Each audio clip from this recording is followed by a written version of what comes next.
raccroché. Je ne comprenais plus rien. Barry a rappelé et il a salué la personne, puis il s'est excusé de m'avoir fait appeler.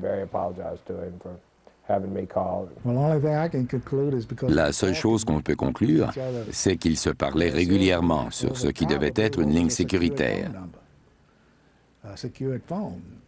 Barry Seal était en contact direct avec Bush et il l'avait dans sa poche. Les membres de l'administration Reagan ont déjà traité avec des terroristes iraniens dans une tentative désespérée de financer une guerre clandestine au Nicaragua.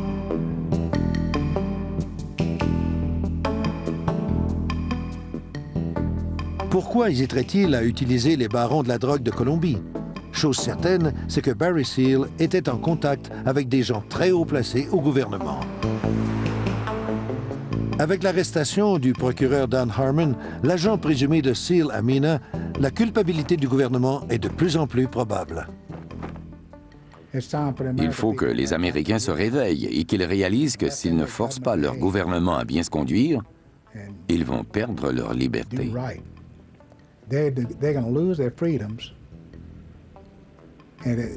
La prémisse du gouvernement pour combattre le crime suggère que les Américains abandonnent leur liberté.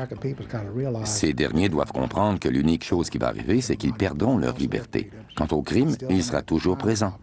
La seule différence, c'est qu'un grand criminel, et j'ai nommé le gouvernement, joindra les rangs de ses semblables.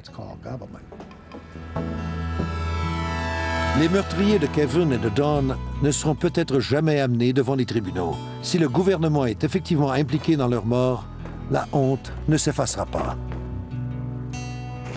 La drogue parachutée à Mena, en Arkansas, a détruit plusieurs vies. Ce n'est qu'une infime partie de la misère et de la destruction qu'engendre la cocaïne, le crack et les autres drogues qui entrent sans problème aux États-Unis.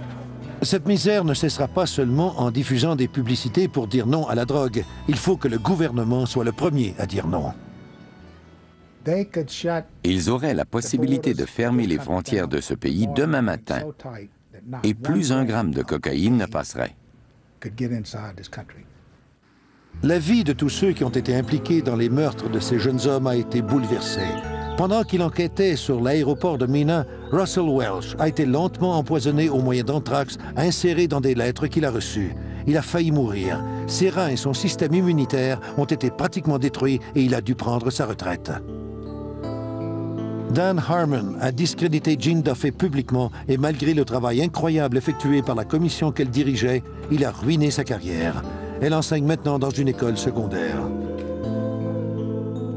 Pour les familles des victimes, l'argent et la justice ne pourront pas compenser la perte de leur fils. Le meurtre de mon fils, le 23 août 1987, est la seule chose qui compte. Je veux que ses auteurs soient traduits en justice.